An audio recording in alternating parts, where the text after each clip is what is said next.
이런 생태탕이 어디냐. 김기현 후보가 안철수 후보에 대해서 이렇게 얘기를 했습니다. 부동산 투기 의혹을 집중적으로 제기하자 이렇게 얘기를 한 건데 말도 안 되는 얘기다 이렇게 반박을 하는 건가요? 그런 거겠죠. 뭐 예. 생태탕이라는 게 과거에 이제 페라가모 생태탕 그 김어준 씨가 서울시장 선거 때 서울시장 나왔던 선거 거죠? 때 오세훈 시장 후보에 대해서 제기했던 거고 그 이후에 뭐 아무런 증거 자료를 제시하지 못한 채 그냥 흐지부지 됐던 거 아닙니까? 그러니까 김기현 후보로서는 나 굉장히 억울하다 뭐 이런 주장을 하고 계신 것 같아요.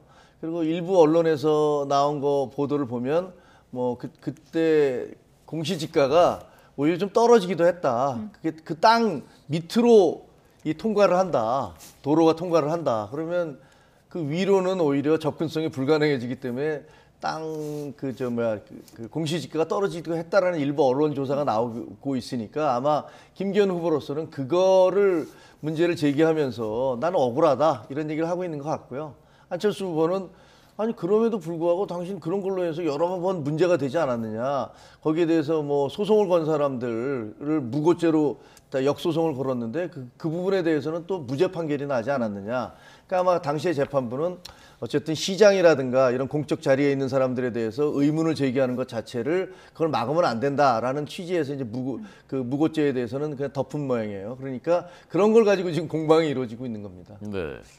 이준석 전 대표도 그 당시 시점을 들여다보면은 그 의혹이 좀 개연성이 떨어진다라고 썼던데 뭐 사실이 아니다 그런 뜻입니까? 어떻게 해석하셨습니까? 그러니까 더 이상 이준석 대표는 이 문제로 들어가지 말자라는 얘기를 하는 것 같아요. 돌려서는요. 하지만 김기현 후보가 가지고 있는 부분, 약점이라고 할 수 있겠죠.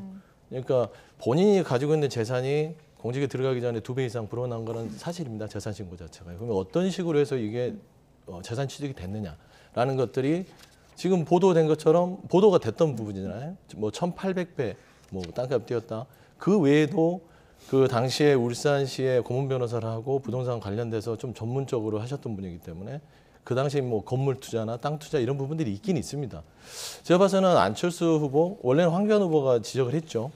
말하자면 김기현 후보 자체는 이미 윤심이라는 기본적인 메시지를 가지고 있는 후보입니다. 그러면 이걸 흔들려면 이 후보 자체가 적합하지 않다나 적합도를 흔들어야 되거든요. 그런 의미에서 아마 저는 좀 이 네거티브 공방을 가열차게 들어간 게 아닌가 생각이 되고요. 김기현 후보가 이거는 그냥 넘어갈 수는 없을 것 같고요. 명백하게 생태탕이다 이걸로 넘어가는 게 아니라 이래이래해서 이 부분은 의혹이 없다라고 밝히는 것들이 아마 끝날 때까지는 끝나지 않은 싸움이 될 것 같습니다. 오늘 토론회에서도 아마 공방이 벌어질 것 같고요. 이번 전당대회 관심사 중에 하나가 천하람 후보가 어디까지 지지율이 오를 것인가 이 부분도 있는데 요즘에 천하람 띄우기에 나선 이준석 전 대표는 결선 투표는 무조건 간다 이렇게 자신감을 드러냈습니다. 들어보시죠.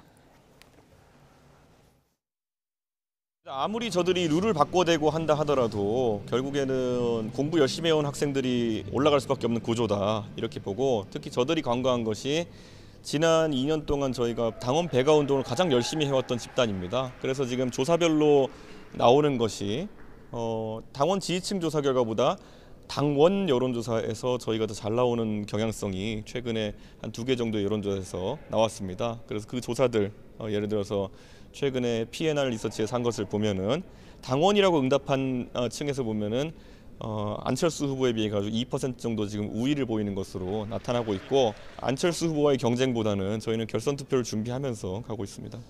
저는 지금 천하람 후보 같은 경우에는 결선 투표에 진출해서 많은 사람들의 이목을 집중시킬 것이기 때문에 무난하게 당선될 수 있을 것이다라 생각하고 싶고요. 네, 생각하고 싶다고 하는데요. 저들이라고 표현한 거기에 이제 김 의원님이 포함되는지 뭐 잘 모르겠습니다. 저도 비대위원이니까 아마 그 저들에 포함되어 있을 겁니다. 네. 어떻게 생각하십니까? 천하람 결선 투표 진출 가능성.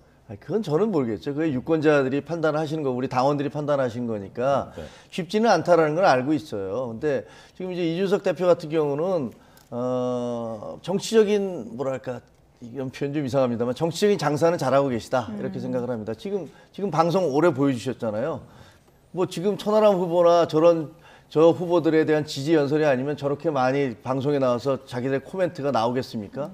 그래서 그런 면에서 보면은 저분은 또 나름대로 당 대표에서 쉽게 얘기하면 물러난 이후에 불미스럽게 물러난 이후에 굉장히 침잠이랄까, 칩거랄까, 그다음에 외면당하는 그런 시간들을 가졌는데 예. 뭐 이번 상황을 계기로 해서 본인의 어떤 정치적인 입지 같은 걸 되살리기 위해서 매우 노력하고 있구나라는 것들은 볼 수 있는데 그러나 그 결론이 어떻게 날지 그거는 뭐 우리 당원들께서 판단하실 거라고 봅니다. 뭐 다른 당 얘기긴 하지만 네. 안철수 후보 같은 경우에는 한때는 내가 당대표 거의 될 것 같다 이런 분위기다가 지금은 천하람 후보한테도 치이는 형국이잖아요. 뭔가 필살기가 지금은 필요하다 이런 분석이 많던데요. 어떻게 보십니까? 안철수 후보 같은 경우는요. 제가 좀 객관적으로 분석을 하면 예. 이준석 그 전 대표의 말이 맞을 것 같아요. 예. 천하람 후보가 안철수 후보를 뛰어넘어서 갈 수 있지 않겠냐. 아. 초반에는 저도 그렇게 생각을 하지 않았는데 예. 안철수 후보 메시지를 보면 이것도 아니고 저것도 아니에요. 그러니까 맹탕이라고 하면 안 되겠죠. 다른 당의 후보니까. 그러니까 어떤 색깔이 없이 예. 이쪽에 분명한 색깔도 아니고 저쪽에 윤심의 분명한 색깔도 아니기 때문에 천하람 후보 같은 경우는 선명한 색깔을 가지고 움직이거든요. 그랬을 때는 김기현 후보가 지금 네거티브 공세에서 해명하지 못하고 탈출을 못하면 결국 이런 부분들이 천하람 후보한테 반사이익이 가서 따지고 보면 이준석 대표의 저런 애언 같은 게 실현될 수도 있지 않냐라는 조심스러운 좀 관측을 하고 있습니다. 예.